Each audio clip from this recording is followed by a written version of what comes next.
नमस्कार दोस्तों, finance institute of commerce में सब लोगों का स्वागत है। दोस्तों, आज के सेशन में हम पार्टनरशिप का next topic death of partner को डिस्कस करने जा रहे हैं। इसी के साथ हमारा retirement and death of partner का टॉपिक कंक्लूड हो जाएगा।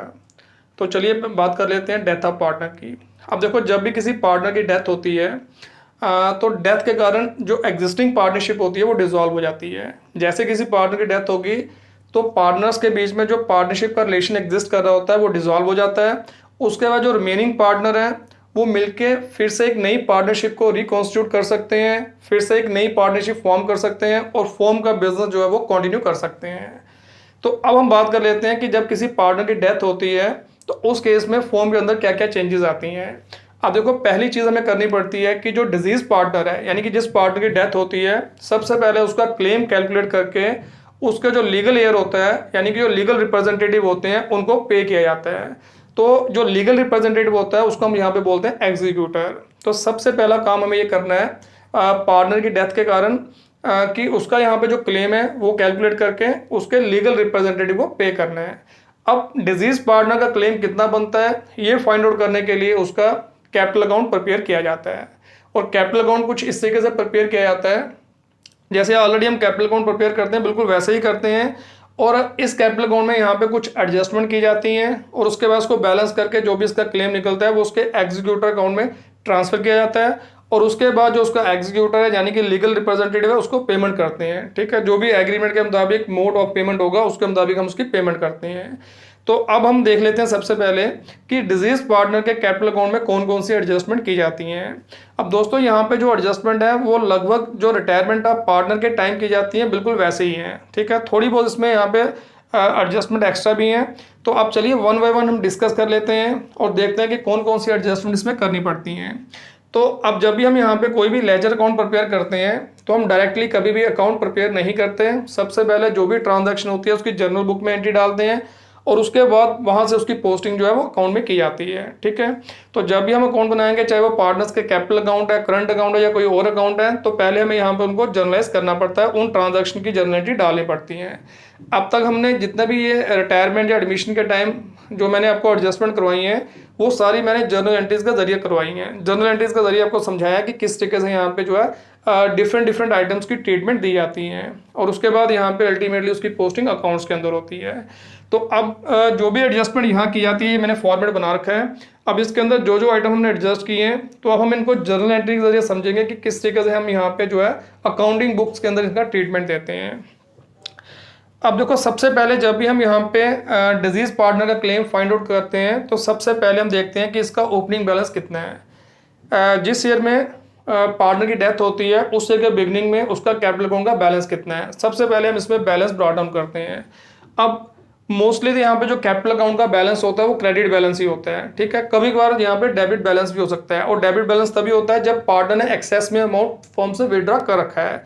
तो जो भी बैलेंस क्वेश्चन के अंदर दिया होगा वो हमें डालना है। अगर क्रेडिट बैलेंस होगा क्रेडिट साइड, अगर डेबिट होगा तो डेबिट साइड। ठीक है, इसके बाद फिर हम देखते हैं यहाँ पे कि जब पार्टनर की डेथ होती है उस डेट ऑफ डेथ को फॉर्म के अनडिस्ट्रीब्यूटेड प्रॉफिट या रिजर्व के बैलेंस तो नहीं है।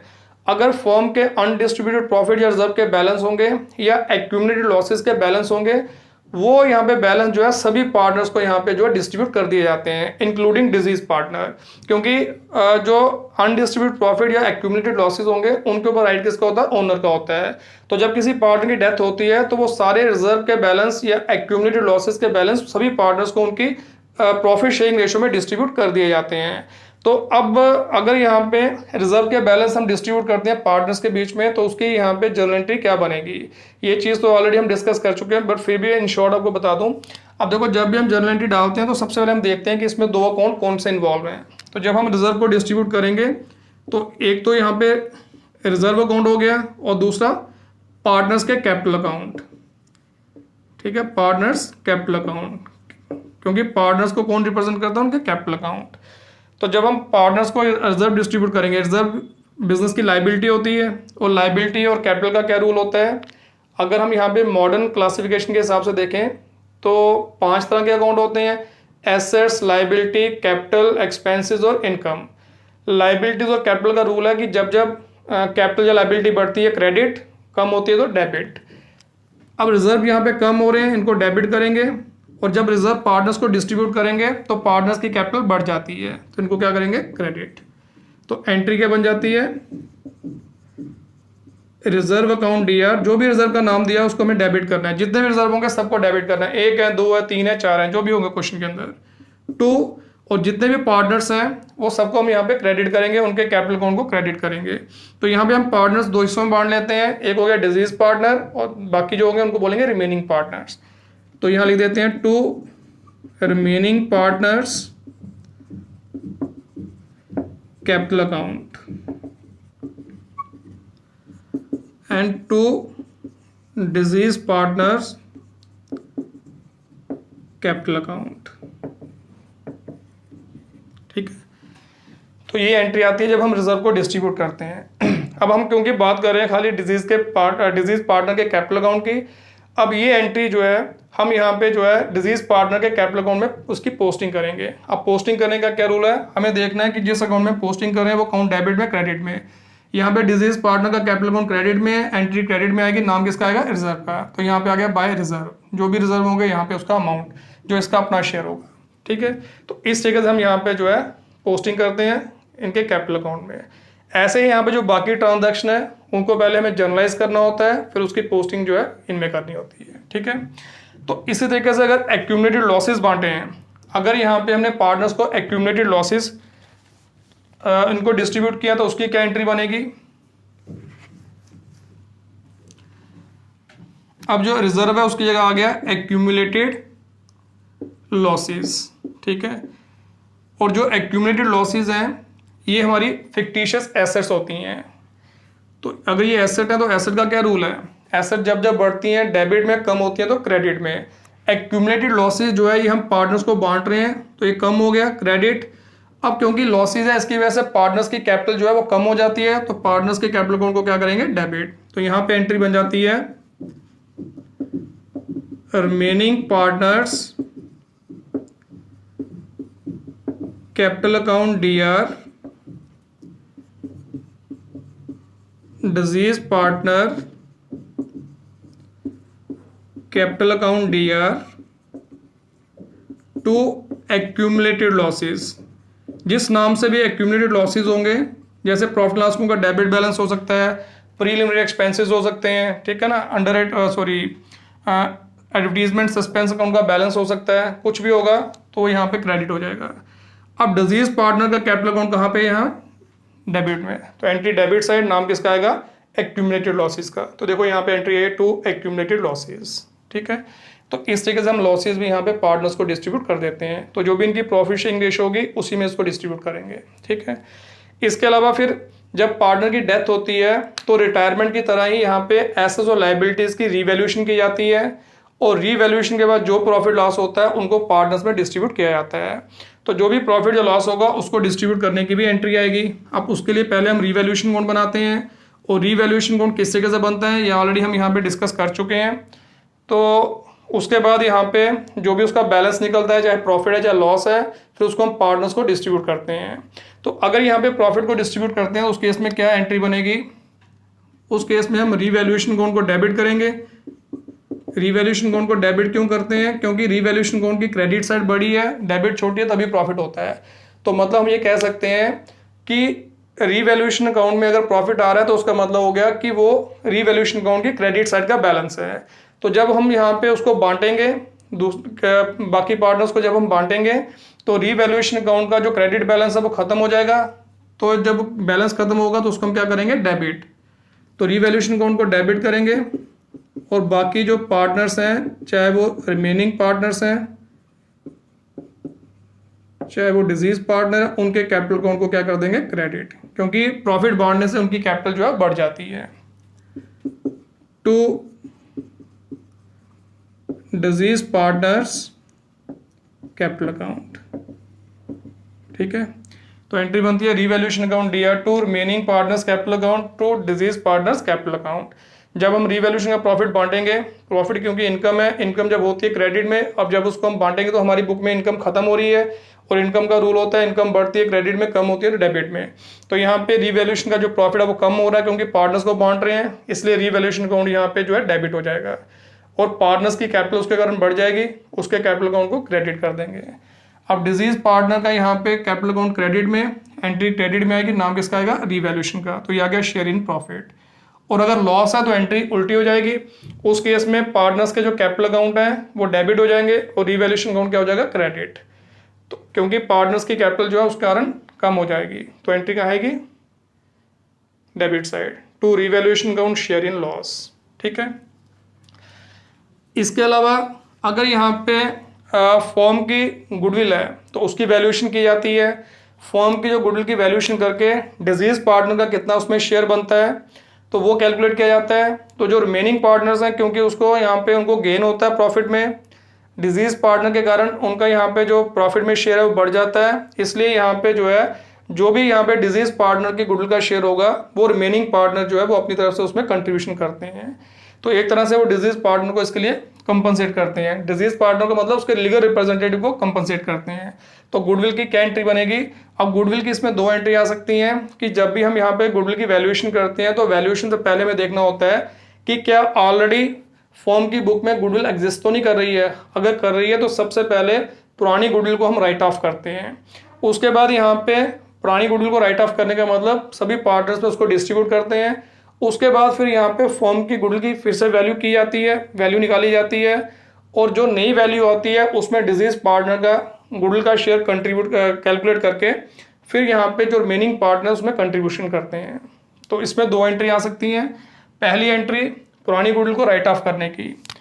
तो जब गुडविल को राइट ऑफ करेंगे उसमें दो अकाउंट कौन कौन से हैं, पुरानी गुडविल को जब राइट ऑफ करेंगे, एक तो हो गया गुडविल और दूसरा आ गया यहाँ पे पार्टनर्स कैपिटल अकाउंट। ठीक है, क्योंकि पार्टनर्स को ही यहाँ पे ये गुडविल जो है डिस्ट्रीब्यूट की जाएगी। पुरानी गुडविल एसेट है, बढ़ेगी डेबिट में, कम होगी तो क्रेडिट में। अब गुडविल को राइट ऑफ कर रहे हैं, खत्म कर रहे हैं, गुडविल जा रही है, गुडविल को क्रेडिट। और क्योंकि पार्टनर्स को यहाँ पे ये एसेट मिल रही है फॉर्म की, तो पार्टनर जब भी कोई एसेट टेक ओवर करेंगे फॉर्म से तो उनकी कैपिटल का बैलेंस कम हो जाता है, तो इनको क्या करेंगे, डेबिट। तो एंट्री बनती है अब क्योंकि इसमें एक तो रिमेनिंग पार्टनर्स होंगे, remaining partners capital account DR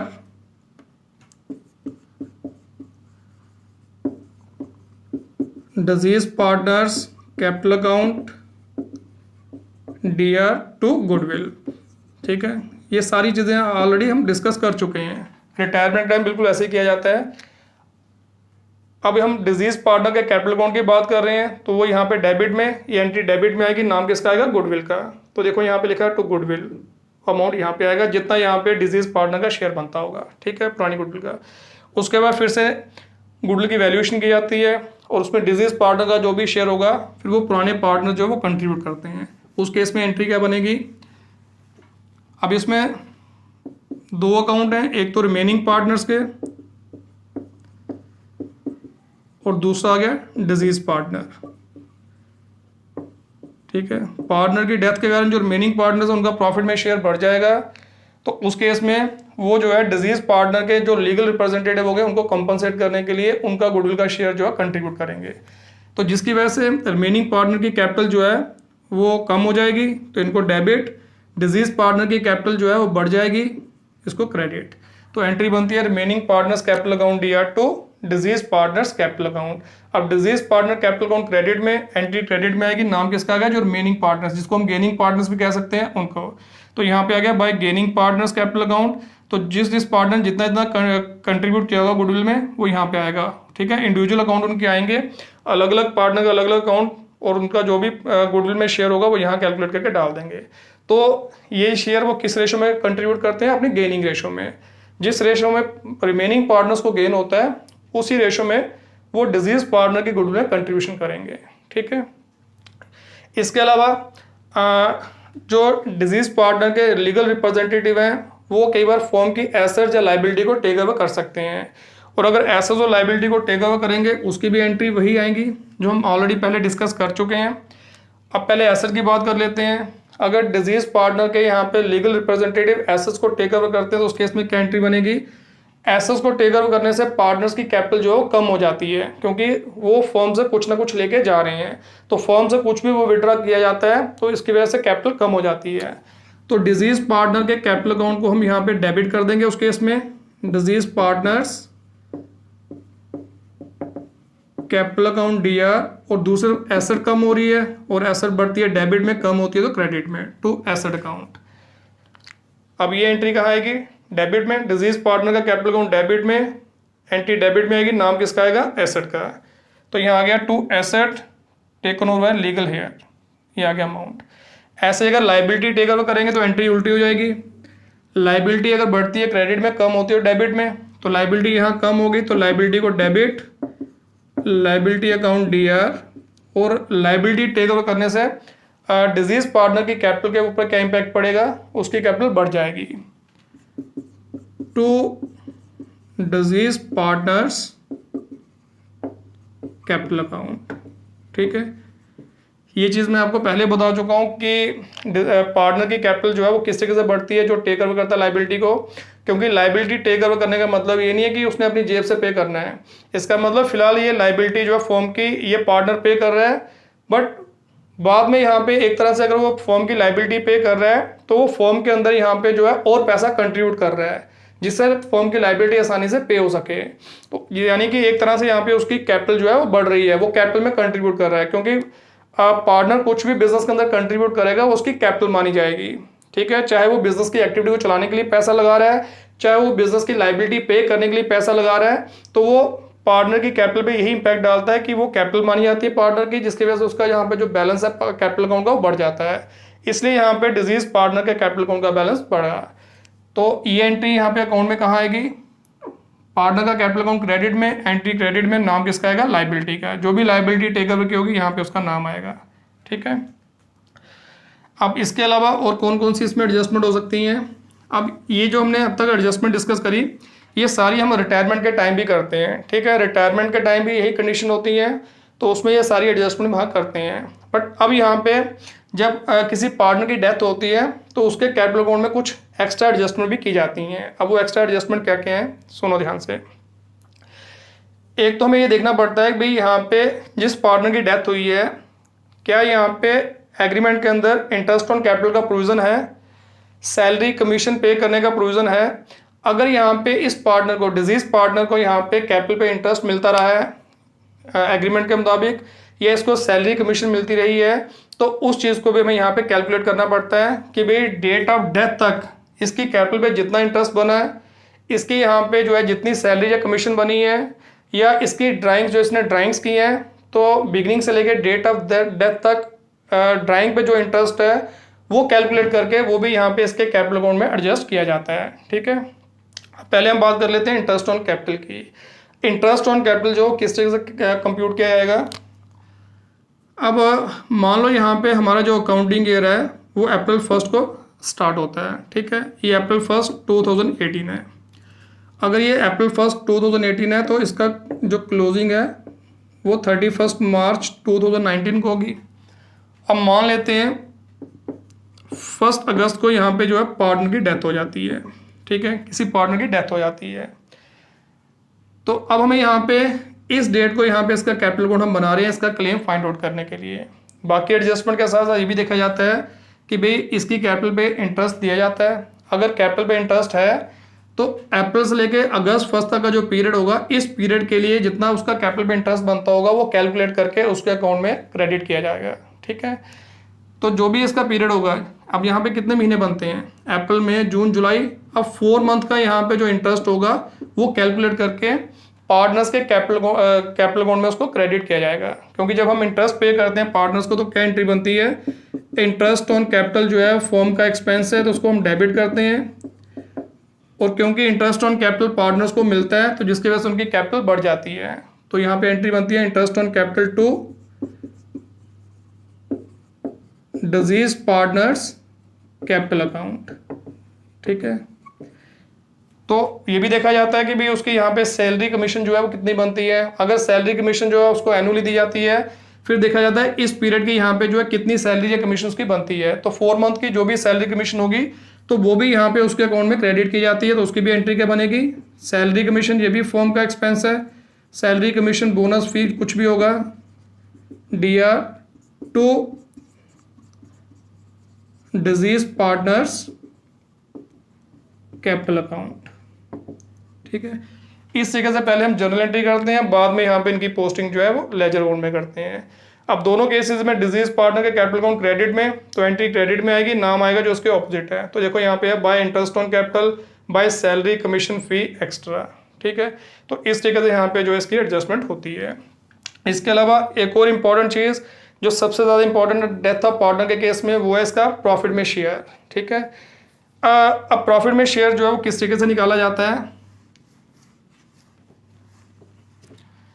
हाँ, अब देखो यहाँ पे जो भी हम प्रॉफिट लॉस कैलकुलेट करते हैं वो ईयर टू ईयर करते हैं। जब अकाउंटिंग का क्लोज होता है तभी हम यहाँ पे जो है अपने बिजनेस का प्रॉफिट या लॉस कैलकुलेट करते हैं। अब उसके लिए हम बनाते हैं ट्रेडिंग प्रॉफिट लॉस अकाउंट, तो उसके जरिए हमें पता लगता है कि हमें पूरे साल में कितना प्रॉफिट या कितना लॉस हुआ।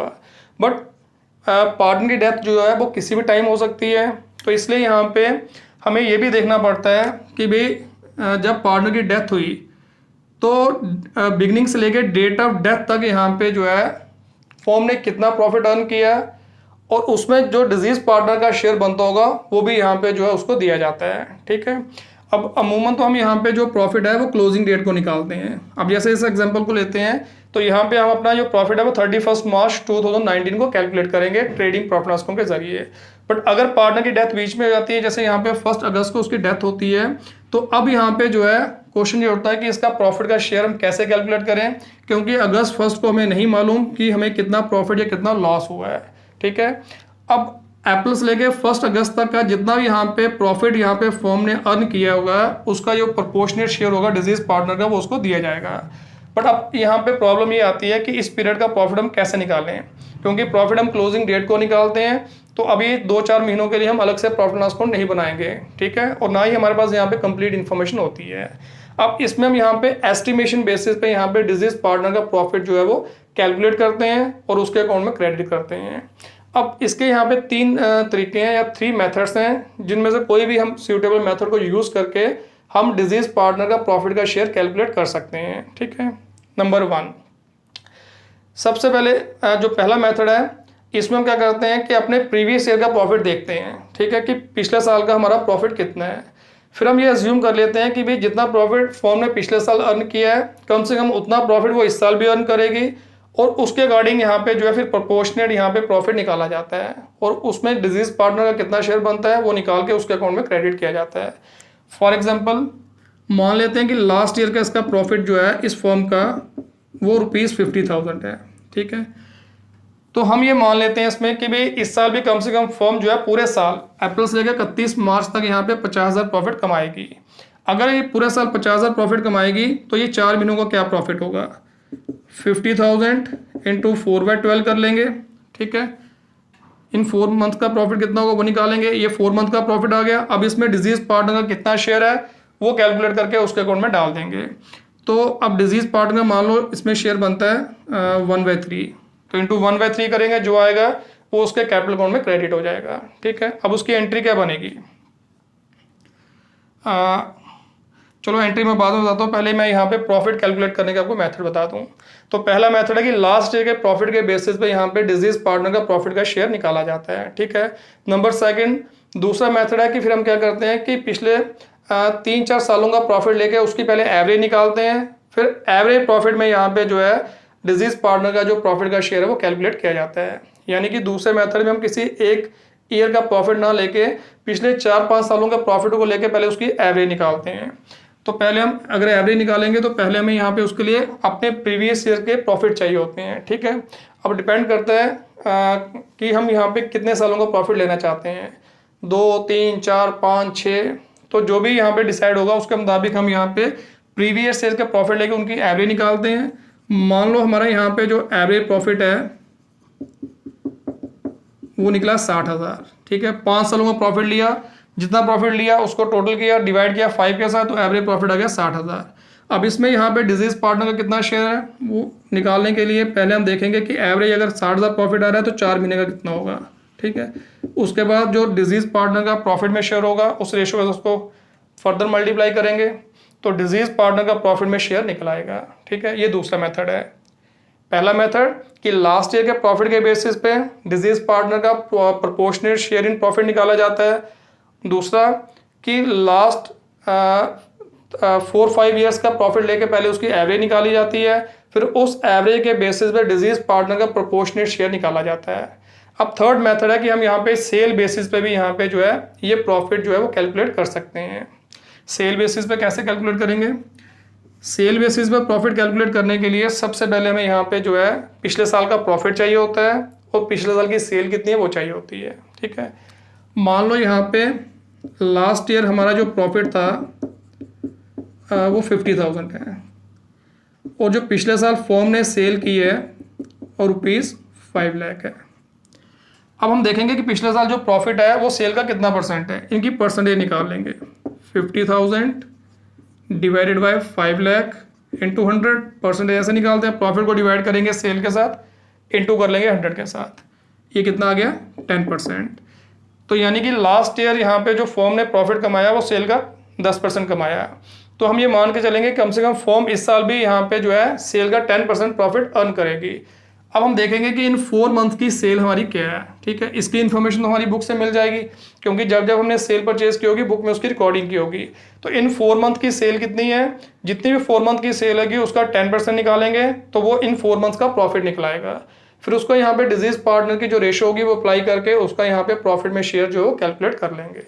ठीक है, इसी तरीके से अगर कोई लॉस होगा तो लॉस को भी हम यहाँ पे इसी तरीके से यहाँ पे जो है कैलकुलेट कर सकते हैं। अब बात करते हैं कि इसको बुक में रिकॉर्ड कैसे किया जाता है। तो जो भी हम प्रॉफिट यहाँ पे डिजीज पार्टनर को देंगे, अब उसके लिए यहाँ पे जर्नल एंट्री क्या बनेगी। अब देखो वैसे तो प्रॉफिट कहाँ से आता है, प्रॉफिट एंड लॉस अकाउंट से, और दूसरा यहाँ पे हो गया डिजीज पार्टनर जिसको ये प्रॉफिट देना है। ठीक है, बाकी पार्टनर्स को नहीं मिलता है, ये खाली उस पार्टनर का यहाँ पे शेयर निकाला जाता है जिसकी डेथ हो गई होती है। बाकी तो लास्ट में यहाँ पे जो है जब ईयर क्लोज होगा उस समय ओवरऑल प्रॉफिट निकाला जाता है, उसमें ये प्रॉफिट भी एडजस्ट किया जाता है और रिमेनिंग प्रॉफिट जो है वो रिमेनिंग पार्टनर्स बांटते हैं। ठीक है, तो बट ये प्रॉफिट एंड लॉस अकाउंट यहाँ पे नहीं आएगा क्योंकि प्रॉफिट एंड लॉस अकाउंट बनता है जब अकाउंट ईयर क्लोज होगा। तो अब यहाँ पे हम इसको जगह लिखते हैं profit and loss suspense account. तो यानी कि डिजीज पार्टनर का प्रॉफिट में कितना शेयर है ये कैलकुलेट करने के लिए हम profit and loss suspense account create करते हैं। ठीक है, सस्पेंस अकाउंट तभी हम क्रिएट करते हैं जब कोई आइटम रिकॉर्ड करने के लिए कोई अप्रोप्रिएट अकाउंट नहीं होता है।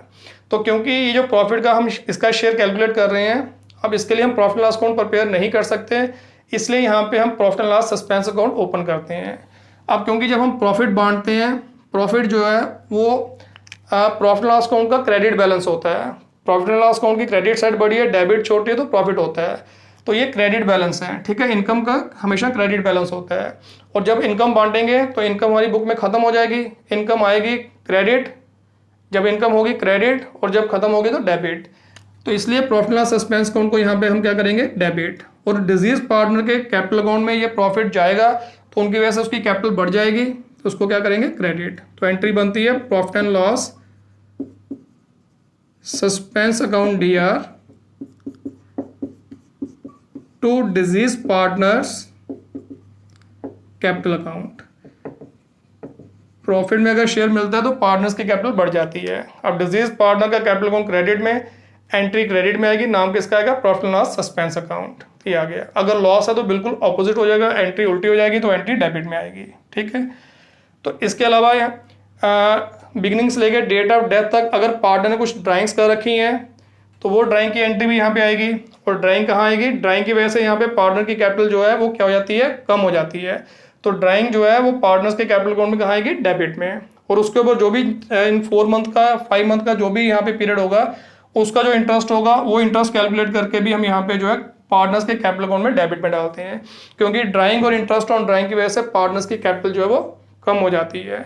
तो इनकी यहाँ पे एंट्री जो इस तरीके से रिकॉर्ड होती हैं। ठीक है, तो इस तरीके से हम यहाँ पे डिजीज पार्टनर के कैपिटल अकाउंट में ये एडजस्टमेंट करते हैं। इनसे रिलेटेड पहले जर्नल बुक में एंट्री डालते हैं, फिर लेजर अकाउंट में यानी कि पार्टनर्स के कैपिटल अकाउंट में उनको हम पोस्ट करते हैं। इसके बाद ये सारी पोस्टिंग करने के बाद इसको हम बैलेंस करते हैं।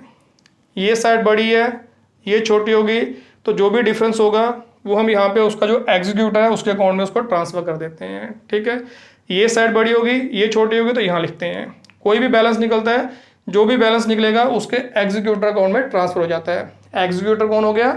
जो उसका लीगल रिप्रेजेंटेटिव है, लीगल एयर है। ठीक है, उसके अकाउंट में ट्रांसफ़र किया जाता है और उसके बाद यहाँ पे जो है फिर उसकी पेमेंट की जाती है। अब एग्जीक्यूटर का जो अकाउंट है वो किस तरीके से बनेगा? वो छोटा ही बनता है। एग्जीक्यूटर अकाउंट में जब ये बैलेंस ट्रांसफ़र करेंगे, पहले इसकी हम जर्नल एंट्री करते हैं। अब जर्नल एंट्री क्या होगी? देखो यहाँ पे 2 अकाउंट हैं, एक एग्जीक्यूटर और एक डिजीज पार्टनर का कैपिटल अकाउंट। ठीक है, तो ये जो है ये इसको रिप्रेजेंट कर रहा है, इसका रिप्रेजेंटेटिव है। अब इसके कैपिटल अकाउंट का बैलेंस इसके अकाउंट में ट्रांसफर कर रहे हैं, तो इसका मतलब पार्टनर का जो कैपिटल अकाउंट का बैलेंस है वो खत्म हो रहा है, कम हो रहा है। कैपिटल आएगी, बढ़ेगी, क्रेडिट में कम होगी तो डेबिट में, इसको डेबिट कर देंगे। तो ये जो एग्जीक्यूटर है इसके अकाउंट का बैलेंस बढ़ रहा है। ठीक है, ये भी एक तरह की फर्म की लाइबिलिटी है, क्योंकि फर्म ने इसको पेमेंट करनी है। तो लाइबिलिटी बढ़ेगी, क्रेडिट, कम होगी तो डेबिट। इसका बैलेंस बढ़ रहा है तो उसको हम क्या करेंगे? क्रेडिट। तो एंट्री बनती है deceased partners capital account DR to deceased partner का जो भी नाम होगा उसका नाम लिख देते हैं एग्जीक्यूटर, टू एग्जीक्यूटर्स अकाउंट। ठीक है, डिजीज पार्टनर्स एग्जीक्यूटर अकाउंट। तो देख लो, अब इसकी पोस्टिंग डिजीज पार्टनर का डेबिट में, एंट्री डेबिट में, नाम किसका आएगा? एग्जीक्यूटर का। तो ये डिफरेंस जो है वो यहाँ आ गया, टू एग्जीक्यूटर यहाँ पे। ठीक है, और अगर ये साइड बड़ी है, ये छोटी है, तो ये एंट्री बिल्कुल रिवर्स हो जाएगी। इस तरीके से यहाँ पे आ गया है। अब अगर इसका हमने एग्जीक्यूटर अकाउंट बनाना है तो एग्जीक्यूटर अकाउंट कैसे बनेगा? इसी एंट्री से आगे बढ़ेंगे। Executor account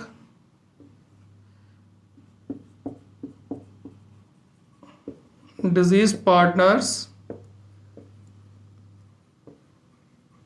executors account. ठीक है, एग्जीक्यूटर कहाँ? क्रेडिट में, एंट्री क्रेडिट में आएगी, नाम किसका आएगा? डिजीज पार्टनर के कैपिटल अकाउंट का, पार्टनर्स कैपिटल अकाउंट, जो भी डिजीज पार्टनर है जिसकी डेथ हो गई है, ये अमाउंट यहाँ पे। ठीक है, इस तरीके से यहाँ पे जो है इसके अकाउंट में एंट्री आ गई। अब दूसरी एंट्री आती है पेमेंट की। अब देखो, जब लीगल रिप्रेजेंटेटिव को पेमेंट करनी है, ये भी 2 तरह से की जाती है, क्योंकि एक तो ये एग्रीमेंट पे डिपेंड करता है कि अगर किसी पार्टनर की डेथ होती है तो पार्टनरशिप एग्रीमेंट के अंदर उसका क्या प्रोविजन है कि पेमेंट जो किस मोड में की जाएगी। एक तो होता है कि या तो उसको लमसम पेमेंट कर दी जाती है कि जो भी उसका लीगल रिप्रेजेंटेटिव होगा उसको लमसम पेमेंट करके उसका जो क्लेम है वो खत्म कर दिया जाता है, या कई बार क्या होता है कि उसके यहाँ पे जो क्लेम को लोन में कन्वर्ट कर दिया जाता है और उसको कहा जाता है कि भाई आपको हम यहाँ पे जो है इंस्टॉलमेंट में इसकी पेमेंट करेंगे, या ये लोन जो है इतनी जगह पे पे करेंगे। तो अगर यहाँ पे डिजीज पार्टनर के यहाँ पे क्लेम को लोन में कन्वर्ट किया जाता है, तो जो भी यहाँ पे उसका पीरियड होगा, लोन का पीरियड होगा, उस पीरियड के लिए फिर यहाँ पे जो है उसको इंटरेस्ट भी पे करना पड़ता है, क्योंकि इंडियन पार्टनरशिप एक्ट के अंदर प्रोविजन है कि अगर यहाँ पे जैसे रिटायरिंग पार्टनर का क्लेम अगर फर्म पे नहीं करती है, वैसे ही अगर डिजीज पार्टनर का क्लेम पे नहीं करती है तो उसके ऊपर जो उसके लीगल रिप्रेजेंटेटिव है वो इंटरेस्ट क्लेम कर सकते हैं 6% के हिसाब से। या तो इंटरेस्ट क्लेम कर सकते हैं या आगे फ्यूचर के प्रॉफिट में यहाँ पे जो है वो क्लेम कर सकते हैं कि भाई डिजीज पार्टनर की जो फर्म के अंदर प्रॉपर्टी है उसको यूज़ करके जो प्रॉफिट अर्न किया गया फर्म के जरिए उसमें वो अपना शेयर मांग सकते हैं। तो इस तरीके से यहाँ पे अगर यहाँ पे उसको लमसम पेमेंट की जाती है, एग्जीक्यूटर को अगर पेमेंट उसी वक्त की जाती है तो उसकी क्या एंट्री बनेगी? पहले जर्नल एंट्री करते हैं, फिर यहाँ पे लेजर अकाउंट में उसकी एंट्री आती है। तो जब एग्जीक्यूटर को पेमेंट करेंगे तो एग्जीक्यूटर की लाइबिलिटी खत्म होगी, क्योंकि 2 अकाउंट है इसमें, एक एग्जीक्यूटर और दूसरे जब पेमेंट कर रहे हैं बैंक या कैश। एग्जीक्यूटर फर्म की लाइबिलिटी, बैंक जो है वो फर्म की एसेट। लाइबिलिटी बढ़ेगी क्रेडिट में, कम होगी तो डेबिट में। एग्जीक्यूटर को पेमेंट होगी तो ये लाइबिलिटी कम होगी डेबिट, और बैंक बैलेंस एसेट अगर बढ़ेगा डेबिट में, कम होगा क्रेडिट में। यहाँ पे बैंक बैलेंस कम हो रहा है तो उसको क्या करेंगे? क्रेडिट। तो एंट्री क्या बन जाती है? Executor DR to bank account. ठीक है, एंट्री कहाँ पे? Debit side. Executor account debit में, एंट्री डेबिट में, और नाम किसका आएगा? बैंक का। तो यहाँ पे यही अकाउंट क्लोज हो जाता है। और अगर इसके बैलेंस को लोन में कन्वर्ट किया गया है तो उस केस में यहाँ पे बैंक की जगह आएगा executor loan account, executors loan account. ठीक है, एंट्री लगभग ऐसे ही है। एग्जीक्यूटर को डेबिट करेंगे और क्योंकि ये लोन में कन्वर्ट हो रहा है तो एग्जीक्यूटर के लोन अकाउंट को क्रेडिट कर देंगे, लोन अकाउंट को क्रेडिट, क्योंकि जो एग्जीक्यूटर का लोन अकाउंट है वो फर्म के लिए लाइबिलिटी है। तो फर्म की लाइबिलिटी जब बढ़ेगी तो क्रेडिट, कम होगी तो डेबिट। एग्जीक्यूटर का अपना क्लेम यहाँ पे लोन में कन्वर्ट हो रहा है, इसलिए वो वाली लाइबिलिटी एक तरह से खत्म, डेबिट, और लोन की लाइबिलिटी बढ़ रही है तो क्रेडिट। तो एग्जीक्यूटर अकाउंट में एंट्री आ गई ये वाली, ठीक है। और आगे यहाँ पे लोन जो है वो किस तरीके से पे किया जाएगा, अगर वो इंस्टॉलमेंट में पे किया जा रहा है तो उस केस में यहाँ पे एग्जीक्यूटर लोन अकाउंट भी हम प्रिपेयर करते हैं। फिर उसमें यहाँ पे जो है जो भी बैलेंस बचता जाएगा उस पर इंटरेस्ट भी कैलकुलेट करके वो उसके बैलेंस में ऐड करते हैं, और इस तरीके से यहाँ पे वो अकाउंट भी जो है प्रिपेयर किया जाता है। और जैसे ही यहाँ पे लोन पूरा पे हो जाता है तो एग्जीक्यूटर लोन अकाउंट का बैलेंस जो है वो नील आ जाता है, ठीक है। तो जब भी यहाँ पे लोन में कन्वर्ट किया जाता है तो उस केस में यहाँ पे जो है फर्म को इंटरेस्ट देना पड़ता है, जैसा कि ऑलरेडी मैं बता चुका हूँ।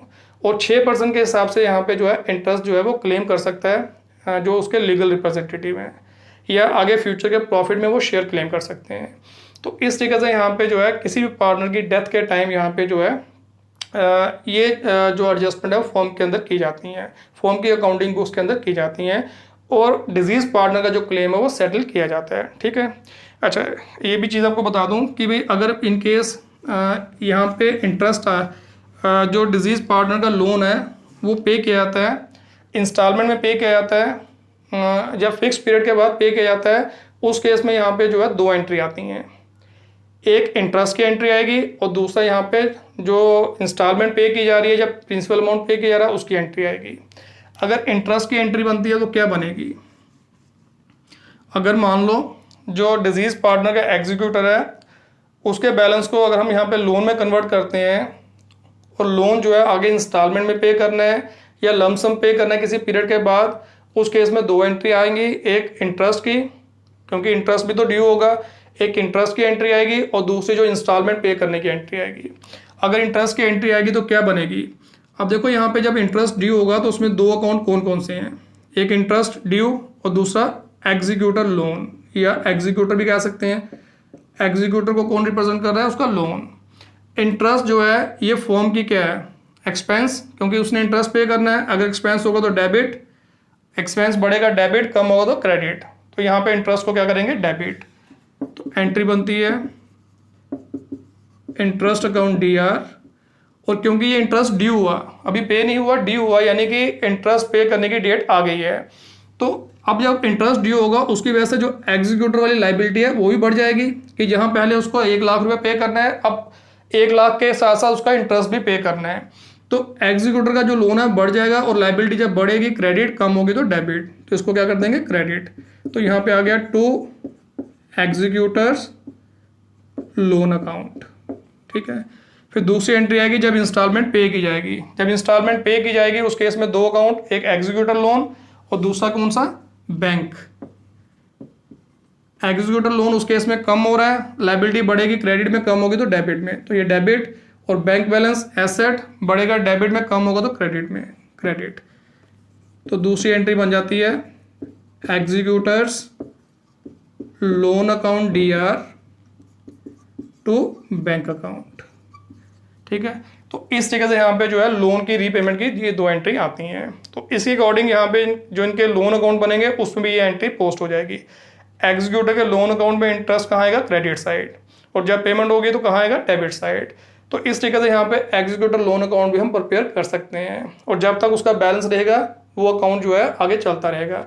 और जैसे ही यहाँ पे बैलेंस खत्म हो जाता है, यानी कि फर्म जो है पूरी इंस्टॉलमेंट पे कर देती है, तो उसका जो बैलेंस है वो नील हो जाएगा, वहीं पे एग्जीक्यूटर का लोन अकाउंट जो है कंप्लीट हो जाता है, खत्म हो जाता है, ठीक है।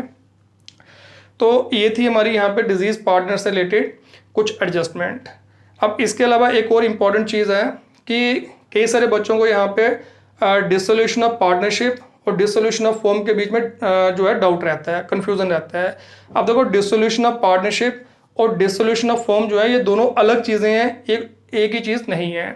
डिसोल्यूशन ऑफ पार्टनरशिप का मतलब होता है कि अगर यहाँ पे पार्टनर्स के बीच का जो पार्टनरशिप का रिलेशन है वो अगर ख़त्म हो जाता है या उसमें कोई चेंज हो जाती है, यानी कि उसमें कोई चेंज आती है, तो उसको हम सिंपल बोलते हैं डिसोल्यूशन ऑफ पार्टनरशिप। बट अगर यहाँ पे पार्टनर्स के बीच के रिलेशन के ख़त्म होने के साथ साथ फॉर्म का जो बिजनेस है वो भी टर्मिनेट हो जाता है, फॉर्म का बिजनेस भी बंद हो जाता है, तो उसको हम बोलते हैं डिसोल्यूशन ऑफ फॉर्म। तो मतलब डिसोल्यूशन ऑफ पार्टनरशिप में खाली यहाँ पे जो रिलेशनशिप है वो डिसॉल्व होता है, रिलेशनशिप जो है वो चेंज होता है, बट फॉर्म का बिजनेस जो होता है वो बंद नहीं होता, फॉर्म का बिजनेस जो है वो कंटिन्यू रहता है। तो जब पार्टनरशिप यहाँ पे जो है डिसॉल्व होती है तो फिर यहाँ पे जो बाकी पार्टनर्स हैं वो मिलकर यहाँ पे फिर से एक नई पार्टनरशिप जो है रिकॉन्स्टिट्यूट कर सकते हैं।